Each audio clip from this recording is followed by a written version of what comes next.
Let's begin with a couple of minutes of silence.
Not long after the start of World War II, a large British military force on the European continent, alongside UK citizens and diplomats, retreated to the French port of Dunkirk.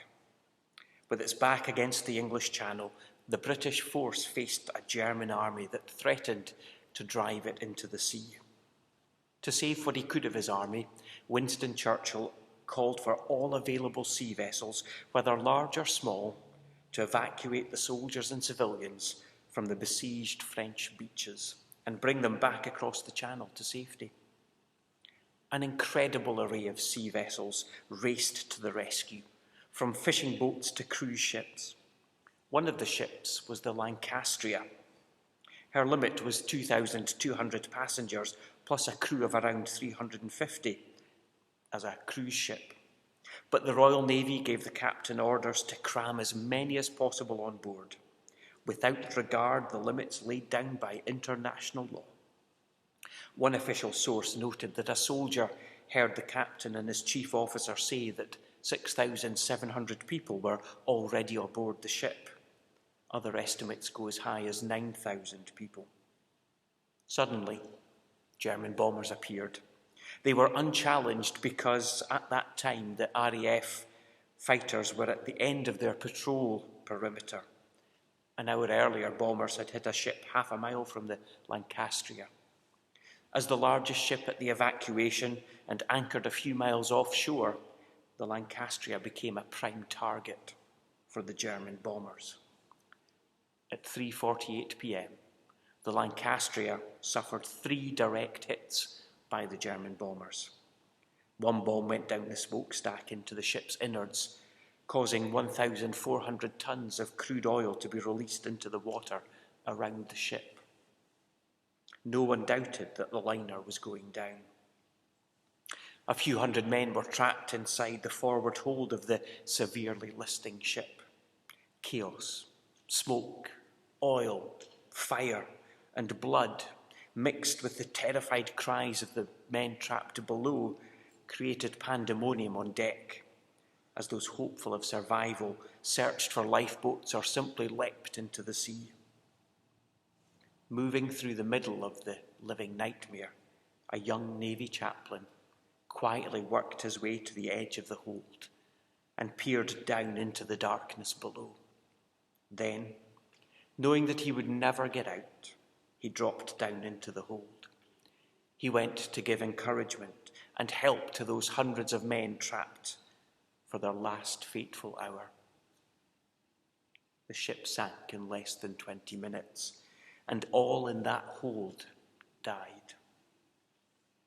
Those able to escape had to deal with the great distance from shore, the heavy oil slicks, and the continued German bombing and fighting as they came back again and again to strafe survivors and to set the leaked oil ablaze, killing as many as they could.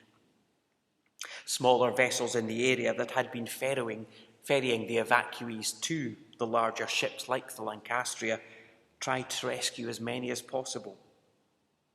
In all, only 2,477 survived the disaster.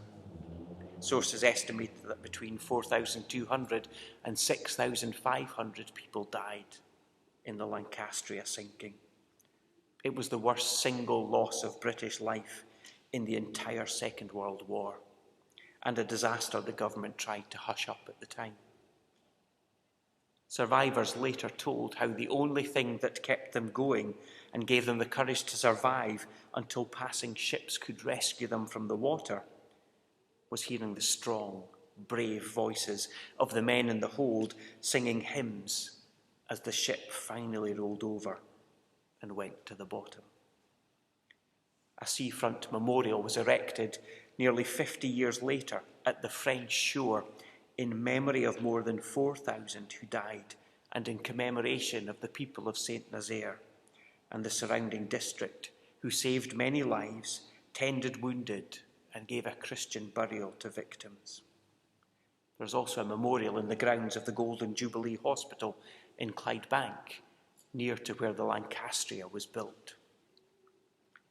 This true story testifies to the courage and compassion of one faithful Christian who gave his life to provide comfort, courage, and hope to the suffering. We're also called to demonstrate that kind of love in our lost and dying world. God loved us so much that he sent his one and only Son to die on the cross for us. Jesus loved us so much that he willingly allowed himself to be sacrificed for our sakes. That's what love is all about. That's the kind of love that God asks of each and every one of us. To love each other with that same sense of sacrifice.